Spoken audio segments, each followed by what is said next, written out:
Hello everyone, I am G.S. Shukla going to explain on topic fluid connective tissue. Fluid connective tissue is another name vascular tissue. Previous topic explained skeletal tissue. Fluid connective tissue में to component होते हैं, number one blood है, number two क्या है, lymph है। Fluid connective tissue में हम जिसकी स्टडी करते हैं, it is fluid that keeps on moving in the body and transportation various material and nutrients, hormones, gases etc. That is nutrients, hormones and gases, oxygen, CO2, इन सब का जो transportation होता है, वैस्कुलर होता है, वो किसके, आर्टरी एंड वेन के द्वारा होता है, फ्लूइड कनेक्टिव टिश्यू के द्वारा। हमारी बॉडी में जो सबसे ज़्यादा टिश्यू पाया जाता है वो कौन सा होता है, कनेक्टिव टिश्यू होता है। ये सबसे लास्ट पार्ट है कनेक्टिव टिश्यू का। It is the fluid that keeps on moving in the body and transportation various materials such as nutrients, hormone, gases का ट्रांसपोर्टेशन वैस्कुलर टिश्यू के अंतर्गत होता है, जिसे हम फ्लूइड कनेक्टिव टिश्यू कहते हैं। वैस्कुलर टिश्यू के टू पार्ट हैं, नंबर वन ब्लड है, नंबर टू लिम्फ है। Blood and lymph compose of blood cell move in matrix and plasma. Study of blood की हम स्टडी जिसके अंतर्गत करते हैं उसे हम क्या कहते हैं, हिमेटोलॉजी कहते हैं। इसके प्लाज्मा को हम क्या कहते हैं, ब्लड प्लाज्मा कहते हैं। पीएच ऑफ ब्लड का पीएच कितना होता है, 7.4 होता है, स्लाइटली एल्कलाइन होता है। It is an mobile connective tissue, no fibers in blood and lymph. इसमें क्या होता है, फाइबर्स नहीं पाए जाते हैं, ब्लड एंड लिम्फ में फाइबर्स नहीं प्रेजेंट होते हैं। Two main components, plasma and blood cells, two components हैं। नंबर वन क्या है, प्लाज्मा, एंड नंबर टू क्या है, ब्लड सेल्स। प्लाज्मा 55% होता है एंड ब्लड सेल्स को हम क्या कहते हैं, कॉर्पस्कल्स कहते हैं, या हम फॉर्म एलिमेंट कहते हैं। 45% होता है। तो नंबर वन क्या है हमारा, plasma. It is a liquid portion. ये क्या होता है, लिक्विड पोर्शन होता है। ये सब क्या होते हैं, ब्लड सेल फॉर्म एलिमेंट्स होते हैं, ये सॉलिड फॉर्म में होते हैं। प्लाज्मा क्या होता है, liquid portion of blood. Blood क्या होता है, लिक्विड पोर्ट होता है। It is slightly yellow coloured, alkaline होता है। मेजर कॉन्स्टिट्यूएंट ऑफ प्लाज्मा के कॉन्स्टिट्यूएंट किससे बना होता है, वाटर 91%, प्रोटीन जो होती है, प्रोटीन कौन सी हो सकती है, ब्लड प्रोटीन, जो ब्लड में पाई जाने वाली प्रोटीन्स होती हैं। प्रोटीन 7 to 8%, इनऑर्गेनिक साल्ट 1%, 1 से 2% हो सकते हैं। Other substance, inorganic salt and other substance 1% हो सकते हैं। ब्लड प्रोटीन में क्या आता है, एल्बुमिन है, ग्लोबुलिन है, फाइब्रिनोजेन है, प्रोथ्रोम्बिन है, एंटीबॉडीज हैं। ये क्या हमारे ब्लड प्रोटीन में प्रेजेंट होते हैं। अदर सब्सटेंसेस फूड हैं, फूड जैसे ग्लूकोज है, फैटी एसिड है, अमीनो एसिड है, पाए जाते हैं। Respiratory gases, oxygen and CO2। स्केटी product, urea, uric acid etc। Hormones, ये क्या होते हैं, अदर सब्सटेंस में आते हैं। तो हमारे प्लाज्मा में क्या होता है, सबसे ज़्यादा प्लाज्मा 55% होता है, लिक्विड पोर्शन होता है, स्लाइटली येलो कलर होता है, एल्कलाइन होता है। मेजर कंस्टिट्यूटिव फाइबर 91% होता है, 7 to 8% प्रोटीन होती है, इनऑर्गेनिक साल्ट 1%, अदर सब्सटेंसेस होते हैं जिसमें blood proteins and other substances मौजूद होते हैं। ब्लड सेल्स कितना होता है, ब्लड सेल्स को हम कॉर्पस्कल्स भी कहते हैं, कार्पसेल्स, ये 45% होता है। इसको 3 कैटेगरी में डिवाइड किया गया, RBC, WBC and platelets. RBC का नाम क्या है, एरिथ्रोसाइट्स, WBCS ल्यूकोसाइट कहते हैं नॉर्दर्न नेम, एंड प्लेटलेट्स को थ्रोम्बोसाइट्स कहा जाता है। इरेथ्रोसाइट RBC बाइकॉन्केव होती हैं, non nucleated except llama and camel. मतलब क्या होता है, बाइकॉन्केव होती हैं, नॉन न्यूक्लिएटेड होती है RBC, मतलब न्यूक्लियस नहीं पाया था। लेकिन लामा और कैमल में क्या होता है, RBC पाई जाती है। न्यूक्लियस क्यों नहीं पाया जाता है, क्योंकि ज़्यादा उसमें ऑक्सीजन कैरी कर सके। हीमोग्लोबिन RBC में क्या पाया जाता है, रेड पिगमेंट पाया जाता है, कंटेन रेड पिगमेंट। एचबी इन मैमल, मैमल में क्या होता है, रेड पिगमेंट पाया जाता है, जिसे हम क्या कहते हैं, हीमोग्लोबिन कहते हैं। जैसे प्लांट में जो पिगमेंट पाया जाता था तो क्या नाम होता, प्लास्टिड होता था, क्लोरोफिल। उसी प्रकार जिस पर प्लांट में क्लोरोफिल पाया था, हरा होता था, ग्रीन होता था, उसी एचबी के कारण क्या होता है, रेड कलर होता है। ब्लड का कलर कैसा होता है, रेड होता है। किसके कारण, हीमोग्लोबिन के कारण। ये काम क्या होता है, ऑक्सीजन का ट्रांसपोर्टेशन करता है। प्रोसेस ऑफ आरबीसी, आरबीसी के बनने को क्या बोलते हैं, एरिथ्रोपोइसिस। आरबीसी कहाँ बनती है, रेड बोन मैरो में बनती है। मोस्ट अबेंडेंट कॉर्पसल, ये क्या है, हमारी बॉडी का सबसे बहुतायत मात्रा में पाया जाने वाला कॉर्पसल होता है। तो हमने देखा क्या, plasma and blood cells two component होते हैं, ए लिक्विड पोर्शन होता है, ए सॉलिड पोर्शन होता है। ब्लड सेल्स यानी कॉर्पसल्स या फॉर्म एलिमेंट 45% होते हैं। आरबीसी एरिथ्रोसाइट्स कहते हैं, WBC leukocyte and platelets thrombocyte. तो हमने बताया आरबीसी क्या होते हैं, बाइकॉन्केव नॉन न्यूक्लिएटेड होते हैं, यानी न्यूक्लियस नहीं पाया जाता है, केवल लामा और किम्बल में पाया जाता है। रेड पिगमेंट क्या होता है, हीमोग्लोबिन होता है। आरबीसी के बनने को क्या कहते हैं, एरिथ्रोपोइसिस कहते हैं। ये हमारी बॉडी में सबसे ज़्यादा मात्रा में पाया जाने वाला एरिथ्रोसाइट होता है। नेक्स्ट हम पढ़ेंगे डब्ल्यूबीसी, इसका अदर नेम क्या है, ल्यूकोसाइट। ल्यूकोसाइट डब्ल्यूबीसीएस होती है, ये हमें क्या होती है, इम्यूनिटी प्रोवाइड करती है। जितनी ज़्यादा मतलब अमाउंट में हमें जो इम्यूनिटी प्रोवाइड होती है, रोगों से लड़ने की जो पावर मिलती है, कौन हमें प्रोवाइड करता है, डब्ल्यूबीसी। डब्ल्यूबीसी को हम सोल्जर ऑफ बॉडी कहते हैं, क्योंकि हमें जो फॉरेन पार्टिकल्स हैं उनसे लड़ने की क्षमता, इम्यूनिटी जो प्रोवाइड करती है, कौन करती है, डब्ल्यूबीसीएस कहते हैं। प्रोड्यूस एंटीबॉडी का फॉर्मेशन भी कौन करती है, डब्ल्यूबीसीएस कहते हैं। इसीलिए डब्ल्यूबीसीएस हमारे लिए ज़्यादा महत्वपूर्ण है, इनके बारे में अच्छे से समझना चाहिए।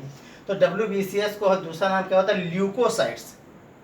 WBS व्हाइट ब्लड कॉर्पसल्स, इसको टू कैटेगरी में डिवाइड किया गया, ए ग्रेनुलोसाइट एंड ग्रेनुलोसाइट। तो ए ग्रेनुलोसाइट में क्या होता है, नॉट ग्रेनुलर यानी ग्रेनुलर साइटोप्लाज्म। ये देखिए क्या है, ये साइटोप्लाज्म में न्यूक्लियस है। तो क्या है, ए ग्रेनुलोसाइट में मतलब क्या, साइटोप्लाज्म जो होता है न्यूक्लियस नहीं होता है। लिम्फोसाइट, मोनोसाइट, ये क्या होते हैं, मतलब जो है ग्रेन्यूल जो होते हैं इसमें नहीं होते, नॉट ग्रेनुलर अपीयरेंस होता है। नंबर वन क्या, लिम्फोसाइट, वेरी लार्ज न्यूक्लियस। इसका न्यूक्लियस क्या होता है, बड़ा लंबा, वेरी लार्ज होता है। देखिए बड़ा न्यूक्लियस है, ये क्या है, न्यूक्लियस है। तो लार्ज अमाउंट में क्या होता है, लार्ज न्यूक्लियस राउंड से यानी गोल शेप में होता है। कहाँ बनता है, प्रोड्यूस कहाँ होता है, स्प्लीन और टॉन्सिल्स में क्या होता है, बनता मतलब प्रोड्यूस होता है। कौन, लिम्फोसाइट। फॉर्मेशन एंटीबॉडी बनाता है और प्रोवाइड इम्यूनिटी, हमारे अंदर इम्यूनिटी को जो प्रोवाइड करती है, रोगों से लड़ने की क्षमता जो देता है, कौन करता है, लिम्फोसाइट। HIV का संक्रमण हो जाता है T4 and T8 lymphocyte sales के मतलब डिस्ट्रॉय होने से, खत्म होने से। नेक्स्ट क्या होता है, मोनोसाइट्स। मोनोसाइट क्या है, किडनी शेप न्यूक्लियस होता है। इसका न्यूक्लियस देखिए क्या है, देखिए ऐसे शेप में आया, ऐसे है, ऐसे, तो किडनी शेप बना हुआ ना। इसका भी न्यूक्लियस क्या, साइटोप्लाज्म क्या होता है, नॉट ग्रेनुलर होता है। कहाँ बनता है, बोन मैरो में बनता है। फाइब्रोसाइटिक इंगल्फिंग फॉरेन पार्टिकल्स से हमें लड़ने की क्षमता प्रदान करता है, जो अदर सब्सटेंसेस होते हैं। फिर नेक्स्ट क्या होते हैं, ग्रेनुलोसाइट। इसमें क्या होता है, high granular cytoplasm. Granular cytoplasm जो होता है, मतलब जो होता है, ग्रेनुलोसाइट्स हैव ग्रेनुलर साइटोप्लाज्म। इसमें क्या होता है, ग्रेन्यूल देखो पाए जाते हैं, ये साइटोप्लाज्म है। और ये क्या होता है हमारा, ये है न्यूक्लियस है। देखिए 1 2 3 4 न्यूक्लियस है। इसमें देखिए 1 2 3 न्यूक्लियस है। इसमें देखिए 2 है, इसमें क्यों है ना। तो देखिए एसिडोफिल को दूसरा नाम क्या है, स्नोफाइल्स। कहाँ बनती, प्रोड्यूस होती है, बोन मैरो में बनती है। सेक्रेट एंटीटॉक्सिन एसोसिएटेड विद क्या होती है, एलर्जी से क्या होती है, एसोसिएटेड होती है। कहते हैं स्नोफीलिया बढ़ गई है, गले में खराश रहती है, जुकाम खाम खतरनाक बहती रहती है, तो ये क्या लक्षण होते हैं, स्नोफीलिया। कहते हैं स्नोफीलिया बढ़ी हुई है। तो अगर स्नोफीलिया ज़्यादा अमाउंट में 1 से 2% होती है, अगर 5 हो गई, 6 हो गई, 7 हो गई, ज़्यादा स्नोफाइल बढ़ जाता है तो क्या होता है, स्नोफीलिया रिलीज हो जाती है। प्रोड्यूस कहाँ होती है, बोन मैरो बनती है। सेक्रेट एंटीटॉक्सिन रिलीज करती है और किससे एसोसिएट होती है, एलर्जी से। जब इसकी संख्या बढ़ती है तो कहते हैं आपको एलर्जी हो गई है। जब हम TLC कराते हैं उसमें हमें रिजल्ट फॉर्म होते हैं। Basophils produce bone marrow, produce कहाँ होती है, बोन मैरो में। रिलीज हिस्टामिन, इन्फ्लेमेशन, जो स्वेलिंग आ जाती है, रेडनेस हो जाती है बॉडी, उसके लिए क्या होती है, रिस्पॉन्सिबल होती है बेसोफिल। इसमें देखिए न्यूक्लियर 1 to 3 न्यूक्लियस होते हैं। न्यूट्रोफिल्स, न्यूट्रोफिल क्या होता है, प्रोड्यूस बोन मैरो में होती है। They are four load phagocytic होती है। ये भी क्या होता है, मतलब रोगों से लड़ने क्षमता करती है। और जो बैक्टीरिया होते हैं, फॉरेन पार्टिकल होते हैं, उनको क्या होते हैं, डिस्ट्रॉय करने का काम न्यूट्रोफिल्स कहते हैं। तो हम ये देखते हैं कि जो WBCS होती हैं हमारे सोल्जर ऑफ बॉडी होती हैं। ये हमें हमारे अंदर बॉडी में क्या होता है, प्रोड्यूस एंटीबॉडी प्रोड्यूस करते हैं। और सोल्जर ऑफ बॉडी ने कहा जाता है क्यों, कि हमें इम्यूनिटी प्रोवाइड करते हैं। फिर अब नेक्स्ट क्या आता है हमारा, ब्लड प्लेटलेट्स। ब्लड प्लेटलेट्स का दूसरा नाम क्या होता है, थ्रोम्बोसाइट्स। थ्रोम्बोसाइट इरेगुलर शेप होती हैं, स्पिंडल शेप होती हैं, help in blood clotting. Blood clotting में क्या होता है, हमारी हेल्प करती हैं। प्रोड्यूस कहाँ होती है, RBM यानी रोड रेड बोन मैरो में बनती है। तो ब्लड प्लेटलेट्स क्या होते हैं, स्पिंडल शेप होती हैं, इरेगुलर शेप में होती हैं। हमारी ब्लड क्लॉटिंग जब चोट लग जाती है, खून बहता है, तो क्या होता है, ब्लड क्लॉटिंग करने में प्लेटलेट्स इसमें हमारी हेल्प करती हैं। डेंगू डिजीज में क्या होता है, प्लेटलेट संख्या क्या होती है, एकदम डाउन हो जाती है, खत्म हो जाती है। तो क्या होता है, अपने आप ब्लड बहने लगता है। किससे कारण, अगर प्लेटलेट संख्या कम हो गई तो अपने आप ही ब्लड निकलने लगता है।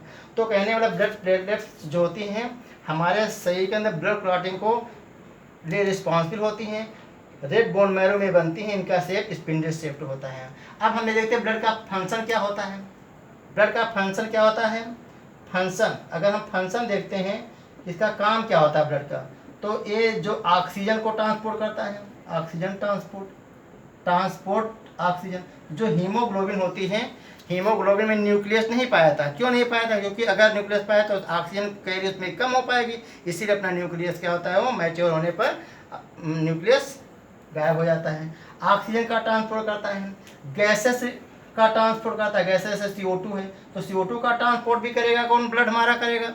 नेक्स्ट क्या है, न्यूट्रिएंट जैसे अमीनो एसिड है, कार्बोहाइड्रेट है, ग्लूकोज है, उन सबको क्या होता है, न्यूट्रिएंट जो है हर सेल को, प्रत्येक सेल को पहुंचाने का काम करेगा, ब्लड करेगा। हार्मोन्स को पहुंचाने का ट्रांसपोर्ट का, हार्मोन्स ट्रांसपोर्ट करेगा।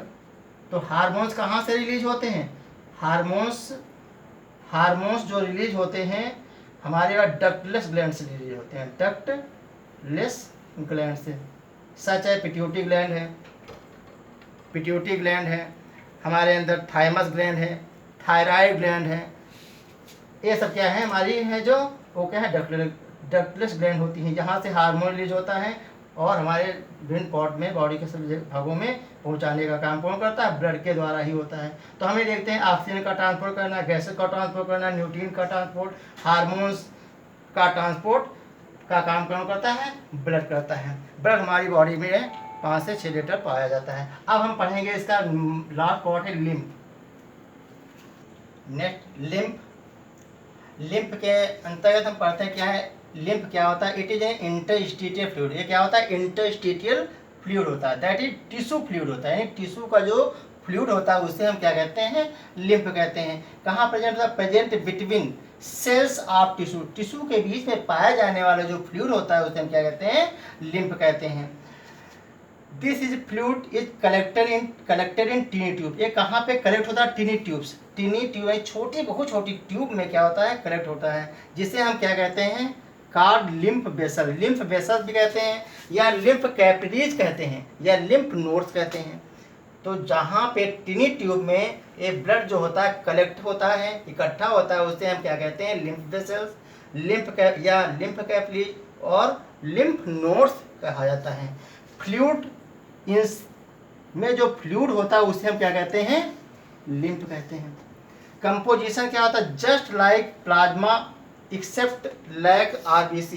ये कंपोजिशन में क्या होता है, प्लाज्मा जैसा ही होता है, लेकिन क्या होता है इसमें लैक्स RBC होती है, यानी RBC क्या होती है इसमें नहीं पाई जाती है, lakhs RBC and large plasma protein भी इसमें नहीं होती हैं। तो कहने कंपोजिशन में क्या होता है, ये लैक्स प्लाज्मा जैसा ही होता है, just like plasma except lacks RBC इसमें नहीं होती है एंड लार्ज प्लाज्मा प्रोटीन इसमें नहीं पाई जाती हैं।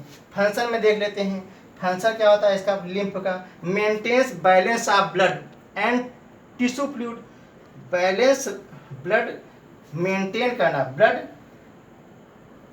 Balance of blood tissue fluid, tissue fluid और blood maintain balance of blood और टिश्यू फ्लूइड में जो बैलेंस होता है, यानी कि जो जैसे टिश्यू फ्लूइड होता है क्या, जैसे लिम्फ कैपिलरीज हैं, लिम्फ नोड हैं, लिम्फ वेसल्स हैं, इनमें जो फ्लूइड होता है उसे हम लिम्फ कहते हैं, उनमें और जो ब्लड का जो मेंटेनेंस होता है, बैलेंस होता है, उसको बनाने का काम कौन करता है, लिम्फ करता है। आयड्स लिम्फोसाइट, अगर aids lymphocyte produced lymph nodes such as spleen thymus release antibody, aids मतलब जुड़ता है lymphocyte produced lymph node, lymph node मतलब लिम्फ नोड क्या है, जैसे स्प्लीन, स्प्लीन को क्या कहते हैं, ब्लड बैंक कहा जाता है, स्प्लीन को क्या कहते हैं, स्प्लीन को क्या कहते हैं, ब्लड बैंक कहा जाता है, blood bank. Thymus release antibody, antibodies को रिलीज करती हैं। नेक्स्ट क्या है, plasma protein synthesized by liver, plasma protein कहाँ पे सिंथेसिस होता है, लीवर में सिंथेसिस होता है।